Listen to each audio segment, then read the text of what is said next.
Let's discuss the state of play, all right? Now, we have civil rights attorney Nekima Levy Armstrong helped organize the protest at the Minneapolis church this weekend. Nekima also, by the way, ordained reverend, okay? So miss her with the what you've been sending me today. These protesters hate Jesus. She's a reverend, all right? Just putting it out there. Former Homeland Security Chief of Washington, D.C., Donell Harvin, and Trump's former acting director of ICE, Jonathan Fahey. Good to have each and all. Counsel, I'll start with you.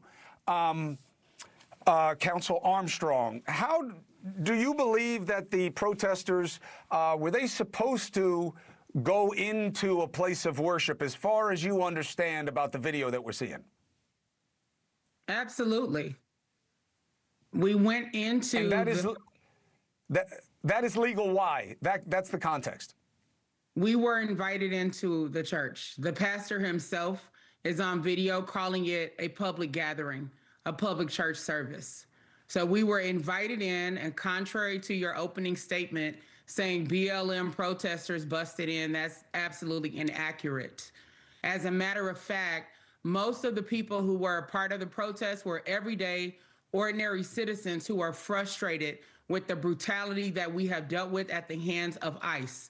And over the weekend, we found out that one of the pastors at the church, David Easterwood, also serves as the director of the field office for ICE in St. Paul at the Whipple Federal Building. Now, as an ordained reverend and as an itinerant preacher, I was shocked. I'm someone who believes very firmly in the gospel of Jesus Christ, and the foundation of that gospel is to love thy neighbor as you love thyself. When you contrast that to the behavior of ICE agents who have done anything but love their neighbor, as a matter of fact, they have killed their neighbor. When Renee Good was killed by ICE agent Jonathan Ross on January 7th of 2026, we realized that there is a dichotomy at work that is unsustainable. How can you be both a pastor as well as someone who unleashes ICE agents upon our community who are inflicting harm day after day after day? That's the real story.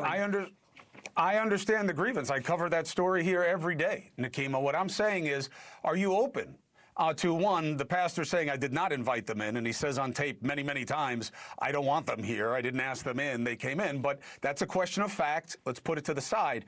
Are you open to the perspective of people seeing this as proof of what's wrong with your side, as it's called right now, as opposed to, go ahead.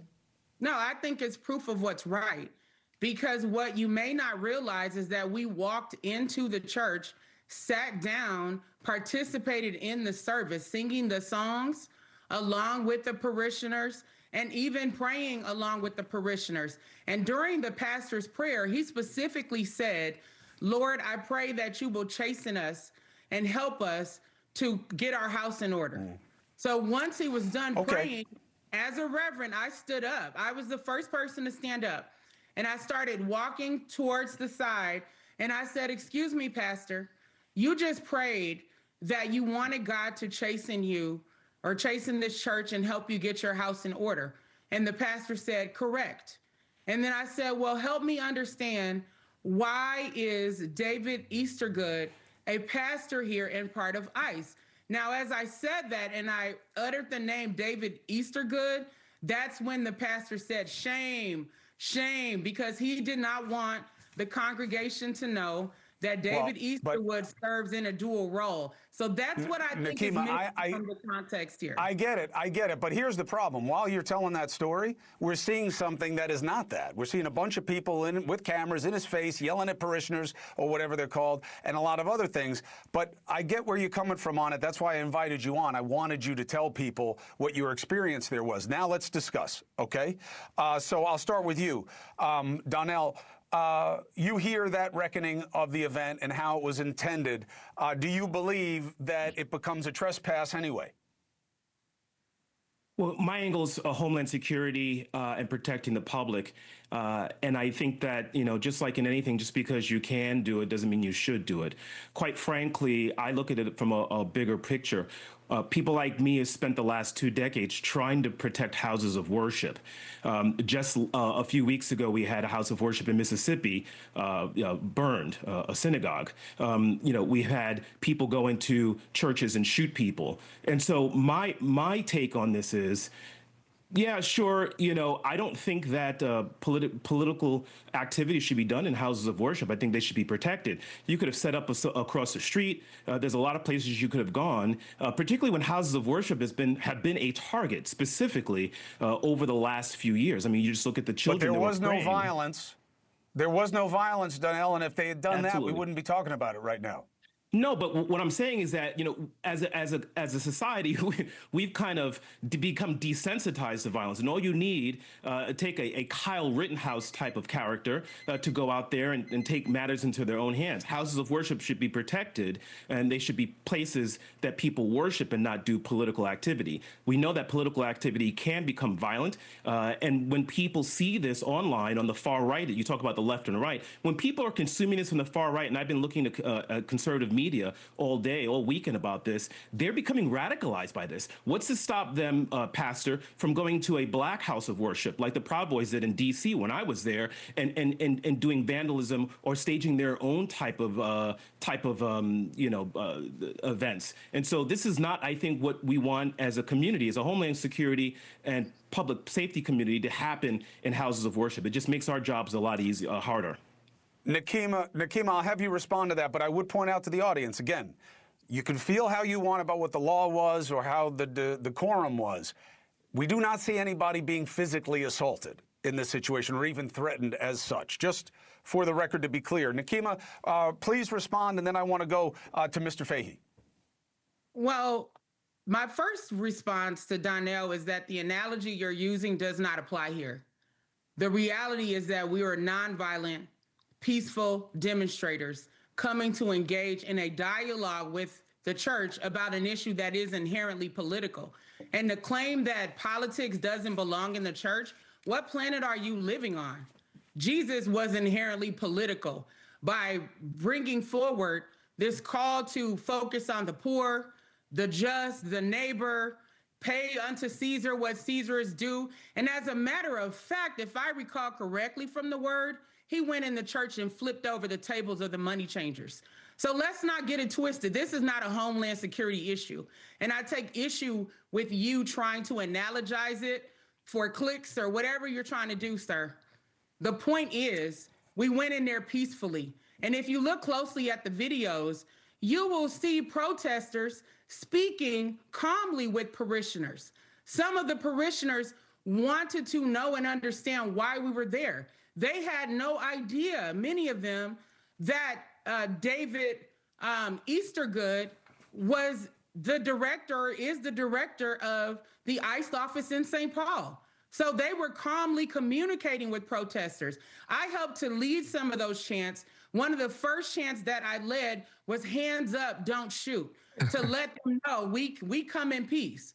We're not here for any type of violence or anything like that. But we thought it was important. But look, you know that a lot of people in there were intimidated, did feel that they had been yelled at. There's video that shows the same. It was a mixed experience. But again, I didn't see. I'm sure they did. But I'm sure they did. I'm sure they did. But that's part of the concern of why you have time, place, and manner restrictions that are often part of an understanding of how to protest. But let me bring in Mr. Fahey. Mr. Fahey, two things.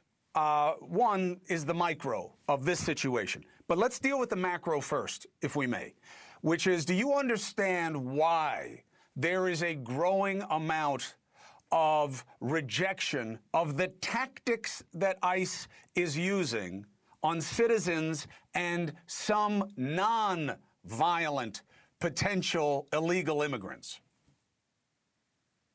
I understand that people are upset with ICE in these certain places like Minneapolis, Chicago, and LA. And I think if you're being honest about it, it's being caused by people like Tim Walz, by people like Jacob Frey, because take a step back, Chris. Tim Walz, in May of this year, at a commencement speech for the Minnesota Law School, called ICE the Gestapo. So this was long before this. They've been laying the groundwork for this for a very long time. When Biden was in office, when they started getting some heat on the border, what did they do? They tried to George Floyd it by everyone in the administration, try to accuse Border Patrol agents of whipping migrants for racial reasons. They've been doing this for years. And it's funny, it's only in these red states that you have Illinois because J.B. Pritzker's trying to be the president. Blue California. states, you mean? Yeah, blue states. You mean blue states. But Jonathan, Jonathan, correlation is not causation. The reason that you're seeing it in those states is that they have the populations that are being targeted, and the tactics are playing out there. That's not true at all. They're being arrested nationwide. They're arrested Florida. No, I didn't say there aren't being arrests. Yeah, I'm not saying they're being arrested. There's none of this disruption. Jonathan, yeah, there's none of this disruptions. But John, you're just wrong, Chris. Hold on, Jonathan. I'm not wrong because I'm not disagreeing with the part you think I'm disagreeing with. They're doing it. They're not doing it in the red states.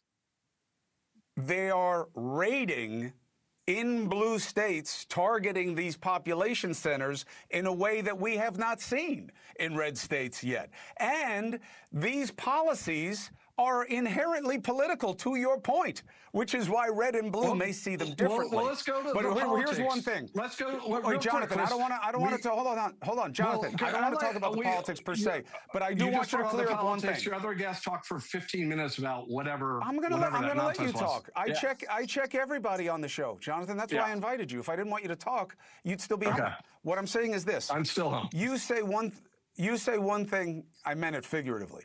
You say one thing I want you to correct for the record. George Floyding it. Do you not think that what was done to George Floyd was wrong? I think what was done with George Floyd was wrong. My point is what the left did with George Floyd, which was basically going after all the police, defunding police, accused of all the police of being racist, tearing down monuments, rioting, attacking police officers, revamping politics as we know it, just telling people what they're allowed to say, extorting money out of corporations. Yeah, that was the problem. Not what happened with George Floyd, but the way the left had reacted and the way everyone had to kowtow to him because they were terrified of it. And they would, your last network, remember the mostly peaceful protests and all that stuff. It was utter nonsense. And I think the American people aren't buying it this time. And I think what is really important, Chris, we have the essence of our democracy is we have elections, we have laws that are passed, and we have to expect enforcement of those laws. And we don't get opt-out for Minnesota or Illinois or anything else. And it's important to know Trump ran on this issue, but even if he didn't, he has a responsibility to enforce immigration law. If the Democrats want open borders and mass amnesty, which we know they do, they should have the courage to say it, run on it, and pass a bill. But they don't. And they're trying to backdoor the amnesty. And the only way this Biden open border scheme will work is they keep the illegal aliens that they brought in here intentionally here. They have to keep them here or it doesn't work. And we all know that, and we all know that's what the politics are. So this idea that something else is utter nonsense, and it's not just a crazy coincidence that 70% of the voters are going to vote for Democrat. Your brother learned that in New York. It's very clear it's political, but we have a political system and we have laws, and laws should be enforced. Right. And if these mayors and if these governors would just simply say, ICE has a job to do, stay out of the way. If you want to say whatever you want to say whatever you want to say. But we have a system. Our country cannot function if states decide political parties, activists get to veto laws passed by Congress. Jonathan, I'm with you. You got as much time as anybody else. I'm just saying that you are being naive and incomplete in your assessment of law enforcement. Better than you, and I'll be far more honest than you. Chris, come Jonathan, on. You were the acting ICE director. I'm not playing a game. Here's what I'm saying. Yeah, you are, Chris. As someone who what did I say that was not true? What was I naive about, I'm about to say it. You should have my job. You're very good at interrupting. Well, Chris, I'm let me say what I'm going to say. Because you're saying I'm naive. I'm sure I know this issue and probably other issues at least as well as you, Chris. But Jonathan, can I tell you what I'm saying is naive now? Yes, Chris, good. can I tell you what you're saying is naive? Here's the naive part. You're saying we have to enforce the law, and you are omitting that how you enforce the law Correct. matters, That's the point. right? That is part of the law. It's part of prosecutorial and policing discretion. How you do it matters. If I catch you speeding and I say, you Mr. Potato Head punk, you don't know how to drive, I should slap you silly, you'd say, whoa, I'm just speeding. What are you talking to me like that for? Because how you do it matters. And if you catch someone speeding, like breaking the immigration laws, and you say, stop breaking the immigration laws, go home, and we'll give you $1,000, that's inherently reasonable. If you get caught from speeding and they say, all you have to do is stop speeding and we're going to put money in your pocket, you wouldn't think that's unreasonable. This idea that people that came I think here that's highly illegally, unreasonable. That people that come here that's highly illegally unreasonable. have some right to stay here. Jonathan, I do not think you have a right to stay here. I think if you are here illegally, you should I never said it. I never said anything like that. I said how you enforce the law matters. How you enforce the law matters. Listen, Chris. You do it fairly, under proper color of authority. Right, but the illegal aliens should be deported, right, Chris? Not here to listen. Jonathan, I've never said anything else. Nekima, I'll give you the last word. Yeah. I'm just saying that Jonathan's points are delusional and very insensitive to say somebody George Floyded it. Like, that is asinine and absurd. If that were hands your up, relative, don't shoot at the church. You did the hands up, don't shoot at the church. His body on his neck for over 9 minutes, you would not be saying they would Jonathan it or whatever it is. So please have some respect. Right. Well, what did you Michael Brown it? Did you Michael Brown it at the church? Can we Michael Brown it with the hands up, don't shoot? Listen, these are the two extremes that we're dealing with right now. Hold on, guys. Conversation doesn't work. Guys. No, this is because there's nonsense on one guys, side, and we have a law on the other side. Conversation works. Conversation works, but let me tell you something. I know a lot of law enforcement officers who don't get a smile on their face when they talk about Michael Browning it or George Floyding it, because they know those are two dead people, and they're in the business of keeping people from dying. Most law enforcement smiling about their memory. They support ICE. That's not what I'm talking about. Most law enforcement support Trump, support ICE.